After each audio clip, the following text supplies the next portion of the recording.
Hi viewers, welcome to Amritha's world. ഞാനിന്ന് ഉണ്ടാക്കാൻ പോകുന്നത് ടൊമാറ്റോ രസം. രസം ഉണ്ടാക്കാൻ എല്ലാവർക്കും അറിയാം, പക്ഷേ വളരെ ടേസ്റ്റി ആയിട്ട് എങ്ങനെയാണ് രസം ഉണ്ടാക്കുക എന്ന് ഞാനിന്ന് പറഞ്ഞു തരാം. ഇത് വളരെ ടേസ്റ്റിയാണ്, നമുക്ക് ചോറിൻ്റെ കൂടെ കഴിക്കാൻ പറ്റിയ രസം. ആദ്യം കുറച്ച് ഓട്ടപ്പുളി എടുക്കാം, ടാമറിൻ്റാണ്. അപ്പോൾ ഇതെടുത്തിട്ട് വെള്ളത്തിൽ ഇതുപോലെ കുറച്ച് നേരം ഇട്ട് വെച്ചിട്ട് ഇങ്ങനെ അതിൻ്റെ രസം എടുത്ത് വെക്കാം. പിന്നീട് നമുക്ക് വേണ്ടത് ഒരു വലിയ സവാളയാണ്. സവാള ഇതുപോലെ അരിഞ്ഞു വെച്ചിട്ടുണ്ട്. പിന്നെ 4 തക്കാളിയാണ് അരിഞ്ഞു വെച്ചിട്ടുള്ളത്.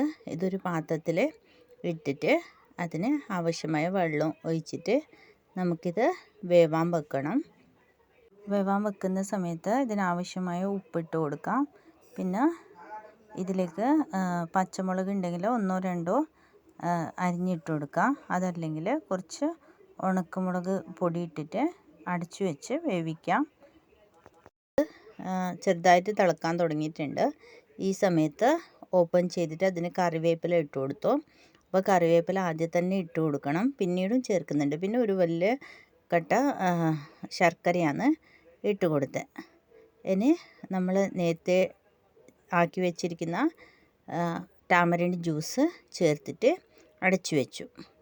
ഇനി ഇതിനുള്ള മസാല റെഡിയാക്കാം. അതിനുവേണ്ടി പാത്രം അടുപ്പത്ത് വെച്ചിട്ട് അതിന് ഒരു 2 സ്പൂണ് ഓയിൽ ഒഴിച്ചു കൊടുത്തു.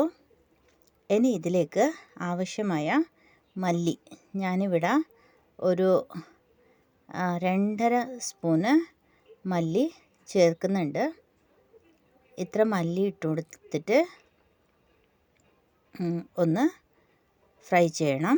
അതിൻ്റെ ഒന്നിച്ച് കുറച്ച് ഒരു പകുതി സ്പൂണ് ഉരദ് ദാൽ അല്ലെങ്കിൽ ഉഴുന്ന് ഇട്ടിട്ട് ഇതൊന്ന് ഇതുപോലെ ഫ്രൈ ചെയ്തെടുക്കാം.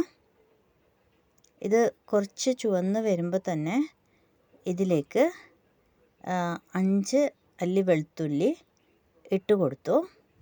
വെളുത്തുള്ളി ഇതിൻ്റെ ഒന്നിച്ച് ഫ്രൈ ചെയ്തെടുക്കാം. ഇനി ഇതെല്ലാം ഒരു വിധം ചുവന്ന് വരുന്ന സമയത്ത് തന്നെ ഇതിലേക്ക് 1/2 ടീസ്പൂണ് ഉലുവ ഇട്ട് കൊടുത്തു. ഇനി കായം പൗഡർ ഒരു 1/2 ടീസ്പൂണ് കായം പൗഡറും ചേർത്തിട്ട് ഫ്രൈ ചെയ്യാം.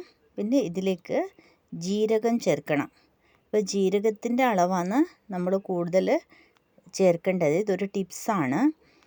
നമ്മൾ രസം നല്ല സ്മെല്ലോടെ കൂടി വരണമെങ്കിൽ നമ്മൾ മല്ലി എത്ര ഇടുന്നോ അതിനേക്കാളും കുറച്ച് കൂടുതൽ ജീരകം ഇട്ട് കൊടുക്കണം. ഞാനിവിടെ 2.5 സ്പൂണ് മല്ലി ഇട്ടെങ്കിൽ 3 സ്പൂണ് ജീരകമാണ് ചേർത്ത് കൊടുക്കുന്നത്. പിന്നെ ഇതിലേക്ക് കറിവേപ്പിലയും ഇട്ടിട്ട് ഇതുപോലെ ഫ്രൈ ചെയ്തെടുക്കാം. അപ്പോൾ നന്നായിട്ടൊന്ന് ഫ്രൈ ചെയ്യണം. ഇനി ഇത് തീ ഓഫ് ചെയ്തിട്ട് തണിയാൻ വെക്കാം. ഇപ്പോൾ ഇവിടെ തക്കാളി നന്നായിട്ട് വെന്ത് വന്നിട്ടുണ്ട്. ഇനി നമുക്ക് ഫ്രൈ ചെയ്ത് വെച്ചിരിക്കുന്ന ഐറ്റംസ് പൊടിച്ചെടുക്കാം. അപ്പോൾ ഇതിപ്പോൾ തണിഞ്ഞിട്ടുണ്ട്. ഇത് മിക്സി ജാറിൽ ചേർത്തിട്ട് ഒന്ന് പൊടിച്ചെടുക്കണം. അപ്പോൾ പൊടിച്ചെടുക്കുമ്പോൾ ഇത് നന്നായി പൊടിയണമെന്നില്ല, ചെറുതായിട്ട് പൊടിഞ്ഞാലും മതി. അപ്പോൾ ഇതുപോലെ ഞാൻ ഇവിടെ പൊടിച്ചെടുത്തിട്ടുണ്ട്.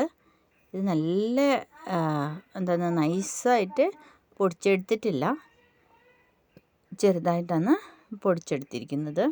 അപ്പോൾ ഈ പൗഡർ നമ്മളിങ്ങനെ ഉണ്ടാക്കി വെച്ചാൽ നമുക്ക് വേണ്ട സമയത്ത് യൂസ് ചെയ്യാം.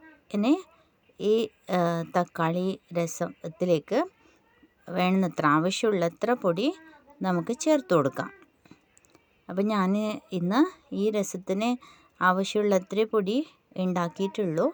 അതുകൊണ്ട് ഇതിട്ടിട്ട് ഒന്ന് ഇതുപോലെ ഇളക്കി കൊടുക്കാം. നമുക്ക് എരിവ് കുറച്ച് കൂടുതൽ വേണമെന്നുണ്ടെങ്കിൽ പച്ചമുളക് ആദ്യം തന്നെ ചേർത്ത് കൊടുക്കാം. അതല്ലെങ്കിൽ ഉണക്കമുളക് പൊടിയും ഇതിലേക്ക് ചേർത്ത് കൊടുക്കാം. അതല്ലെങ്കിൽ ഈ സമയത്ത് മഞ്ഞൾപ്പൊടിയും മുളകും പൊടിയും ചേർത്ത് കൊടുത്തിട്ട് ഒന്ന് തിളപ്പിച്ചെടുക്കാം. അപ്പോൾ ഇവിടെ ഞാൻ കുറച്ച് മുളക് പൊടിയും കുറച്ച് മഞ്ഞൾപ്പൊടിയും ഇട്ടിട്ട് ഒന്ന് തിളപ്പിച്ചെടുക്കുന്നു. പിന്നെ ഇത് തിളച്ച് കഴിയുമ്പോൾ ഇതിന് കടുക് പൊട്ടിക്കാൻ വേണ്ടിയിട്ട് എണ്ണ വെച്ചിട്ട് 1 സ്പൂൺ കടുക് ഇട്ട് കൊടുത്തു. കടുക് നന്നായി പൊട്ടി കഴിയുമ്പോൾ ഇതിലേക്ക് കുറച്ച് കൂടെ കായം പൊടി അല്ലെങ്കിൽ കായം പൊടി ഇട്ട് കൊടുക്കുക. പിന്നെ കറിവേപ്പില ഇതുപോലെ ഇട്ട് കൊടുത്തിട്ട് ഇനി ഇത് നമ്മളെ കറിയിലേക്ക് ഒഴിച്ചു കൊടുക്കാം. അപ്പോൾ രസത്തിലേക്ക് ഒഴിച്ചു കൊടുക്കാം. അപ്പോൾ നമ്മളെ ടേസ്റ്റി ആയിട്ടുള്ള രസം റെഡി ആയിട്ടുണ്ട്. ഒന്ന് നന്നായിട്ട് ഇളക്കി കൊടുത്തിട്ട് നമുക്കിത് അടച്ചു വെക്കാം. പിന്നെ കുറച്ച് കഴിഞ്ഞിട്ട് ഇത് സെർവ് ചെയ്യാം. അപ്പോൾ വളരെ ടേസ്റ്റിയാണ്. അപ്പോൾ എല്ലാവരും ഇതൊന്ന് ട്രൈ ചെയ്യണം. നിങ്ങൾക്ക് ഈ വീഡിയോ ഇഷ്ടപ്പെട്ടെങ്കിൽ ലൈക്ക് ചെയ്യണം. അതേപോലെ ഈ രസം ഉണ്ടാക്കി നോക്കിയിട്ട് കമൻറ്റ് ചെയ്യണം. അതേപോലെ എല്ലാവർക്കും ഇത് ഷെയർ ചെയ്യണം. Thank you for watching.